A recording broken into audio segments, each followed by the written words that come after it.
What happens if the U.S. economy crashes?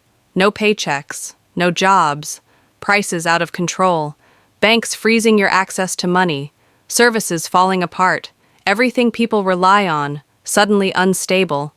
Most people assume the government will protect them. But here's the truth. Not all states are built to survive an economic crash. Some will hold on, others will collapse, fast. Here are 10 U.S. states that are most likely to fall first if the economy crashes. Pay close attention, your state might be on this list. Number 10, South Carolina. South Carolina's economy depends heavily on tourism, manufacturing, and agriculture, industries that suffer immediately during a crash. When travel drops, the coastal cities lose massive revenue. When factories slow or close, jobs disappear. Low education funding and limited public health resources weaken the state's resilience.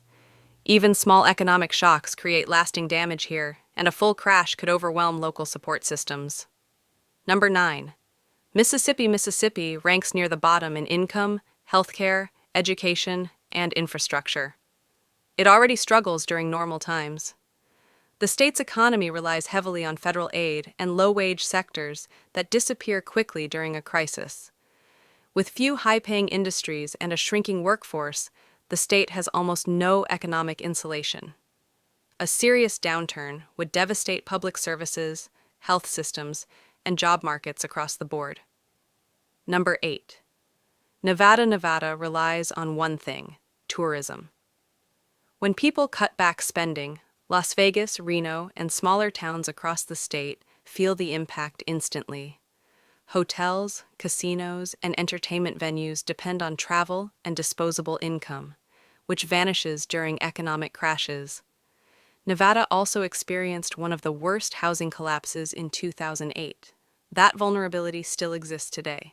If tourism dries up again, housing prices could tumble, jobs would vanish, and recovery could take years. Number 7. Alaska. Alaska's economy is heavily dependent on oil. When oil prices fall, so does the state's revenue. The state budget depends on oil taxes, and any disruption in global markets hits Alaska hard and fast. Add in high transportation costs, geographic isolation, and reliance on imported goods, and it's clear that economic trouble elsewhere creates real danger here. In a national crash, the state could face severe shortages and inflation faster than almost anywhere else. Number 6. West Virginia. West Virginia has an aging population, high poverty, and limited economic diversity. It once relied on coal, but that industry has declined sharply. Many jobs today are public sector or healthcare related, both of which are vulnerable in a downturn. The state's infrastructure is outdated, and its education system struggles to prepare a modern workforce. If federal funding slows and job losses rise, communities in West Virginia will have few options for recovery. Number 5. Hawaii. Hawaii's economy depends almost entirely on tourism and imports. With more than 20% of jobs linked to hospitality, and with food and fuel shipped in from thousands of miles away, Hawaii becomes extremely vulnerable during a crash. A global slowdown cuts off tourism. A supply chain disruption raises prices rapidly. That combination leads to job losses, food insecurity, and economic isolation. Hawaii is beautiful, but economically, it's fragile. Number 4. Illinois. Illinois is drowning in debt. Pension obligations are among the worst in the country. Even in good times, the state struggles to balance its budget. When the economy crashes, tax revenue drops. That puts schools, healthcare, and public services at risk. Cities like Chicago, already under pressure, could face severe cuts, growing crime, and more residents leaving, reducing the tax base further and accelerating collapse. Number 3. New Mexico. New Mexico faces deep-rooted poverty and limited economic diversification. A large portion of jobs depends on federal spending, healthcare, and public services. Any reductions in those areas due to budget cuts or crisis could collapse the state's job market. Rural areas already suffer from weak infrastructure and limited access to education and healthcare.